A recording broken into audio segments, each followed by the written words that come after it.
Okay, so now we're going to proceed with installing all of the conduit for the entire system, and we're going to begin by installing conduit mounts across the roof. Now the idea here is that we're going to install flashed conduits across the roof to get from our array junction box to the eave. So the first step we're going to do is use this snap line and choose this course of shingle that's right in the middle of where our junction box is, and we're going to snap a line that's going to give us our alignment for all of our mounts. So I click and I create that line. Okay. Now what I'm going to do is mark out some lines for the locations. I'm going to begin by marking 2 feet away from my junction box. I'm going to use a pencil tool and we're going to make a mark. That's going to be the location of my first mount. Next, we're prompted to make our second mark. So that's going to be our location here. We're going to go to our target location and make a mark that's about 8 feet away to be our second support location. And then proceeding, I'm going to go to the end of the roof here and make a mark that's 3 feet in from the edge of the roof. The reason I'm doing that is because I'm going to make a roof penetration here eventually that's going to be roughly about 1.5 feet in. So I want a mount that's pretty close to that, so I'm going to make a mark 3 feet in preparation for that, and I'll make that mark as well. So now what I've done is made the locations for all of the 3 mounts that I'm going to install.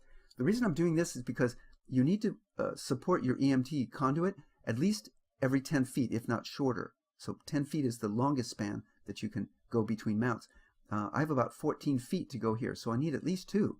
And what I want to do is have one here within at least 3 feet of my junction box, and one over here that's pretty close to my penetration box. So I'm choosing to put in 3 mounts on the roof.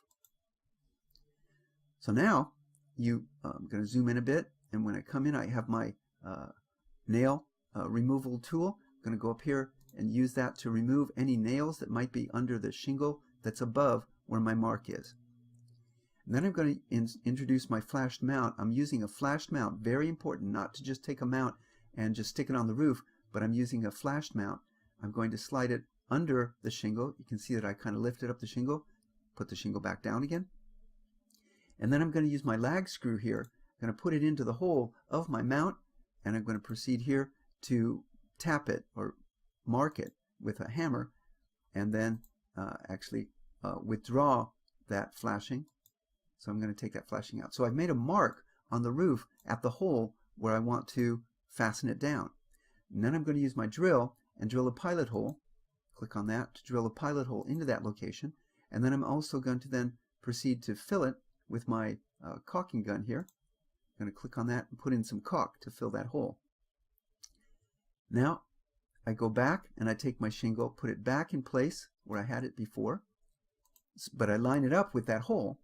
And now I insert this assembly of my lag screw and my single hole clamp. I push that in. I'm going to assemble that, and then I'm going to insert that, click on it, to insert that into the pilot hole that I've created. And I'm going to finish by driving that lag screw in, but I'm not going to drive it in all the way. The whole idea is to drive it here far enough in to hold it in place, but leave room for that hole strap to be able to fit over conduit that's going to come in some following steps. So I'm going to drill that in, and that completes the assembly of those mounts, and we've just gone ahead and installed the other 2 for you. Hey, thanks for watching the training video using Interplay's simulation-based training program. You can keep watching our solar videos by clicking on the link to your left, or stay up to date on our latest solar snacks by subscribing on your right. To learn more about how the STP provides critical team training and helps you build an onboarding program at your company, please go to interplaylearning.com.